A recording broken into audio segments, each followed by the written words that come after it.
One promise that all the parties made, but that they've all since reneged on, is a referendum on certain aspects of Europe, like the Constitution. When we originally had the referendum as to whether or not to join the common market, as it were, what we didn't foresee was that Europe would go from becoming an economic union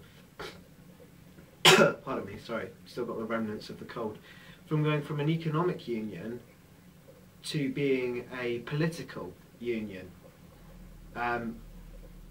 In that, when we signed up, it was all, you know, by aligning ourselves with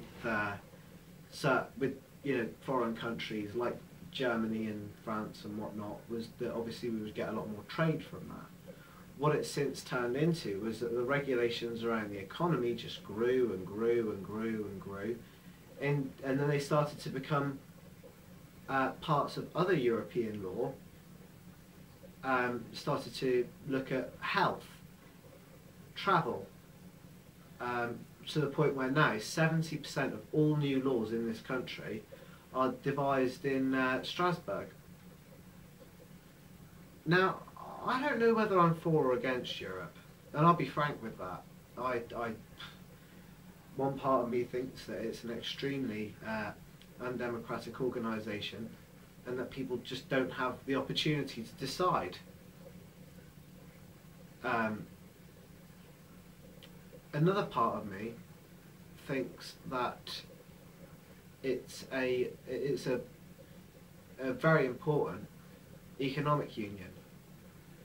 That, you know, without certain things like the European Social Fund, certain programmes in this country, certainly ones that I've been involved in, like entry to employment, for instance, we wouldn't have as much funding for things like that as we do.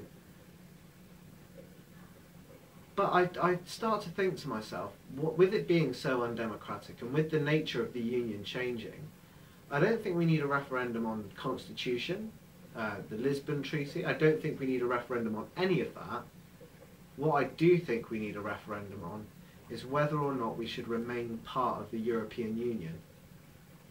And as I say, I mean, if that, I would champion that. I don't know which way I would vote, but I think what we need to do is we need to ask the people whether or not the union that we originally signed up to is the union that we still want to remain a part of.